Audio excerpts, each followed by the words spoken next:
একটু চিন্তা করুন তো, সৌদি আরব আর আরব আমিরাত এই দুইটা মুসলিম দেশ আজকে আমেরিকার সাথে মিলে ইরানকে আক্রমণ করার প্রস্তুতি নিচ্ছে। শুনতে অবাক লাগছে তাই না? আমারও লেগেছিল, কিন্তু এটাই এখন বাস্তবতা। দেখুন, সৌদি আর আমিরাত যে আমেরিকার কাছের দেশ এটা সবাই কম বেশি জানতাম। তাদের মাটিতে মার্কিন ঘাঁটি আছে, ইসরায়েলের সাথে ভেতরে ভেতরে সম্পর্ক আছে। ফিলিস্তিনের বিষয়ে এরা সবসময় চুপ থেকেছে, কিন্তু একটা ঢাকাঢাকি ছিল আগে। মানুষের সামনে তার একটা বান ছিল এমন যে আমরা সবাই মুসলিম উম্মার অংশ। এইবার সেই ভানটাও আর নেই। ইরান সম্প্রতি সৌদি আর আমিরাতের তেলের অবকাঠামোতে হামলা চালিয়েছে। এটা ছিল তাদের উপর আগের হামলার জবাব। কিন্তু এই ঘটনাটাকে সৌদি আর আমিরাত একটা সুযোগ হিসাবে বেছে নিয়েছে। সৌদি আরব এখন আমেরিকাকে তাদের কিং ফাহাদ বিমান ঘাঁটি ব্যবহার করতে দিচ্ছে সরাসরি ইরানে হামলা চালানোর জন্য। মানে শুধু লজিস্টিক সাপোর্ট না, এইবার সরাসরি যুদ্ধের অপারেশনে ঢুকে পড়ছে সৌদি। আমিরাতও একই পথে হারছে।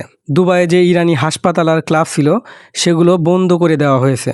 ইরানের যে বিশাল পরিমাণ সম্পদ আমিরাতে আছে সেগুলো জব্দ করার কথা ভাবা হচ্ছে।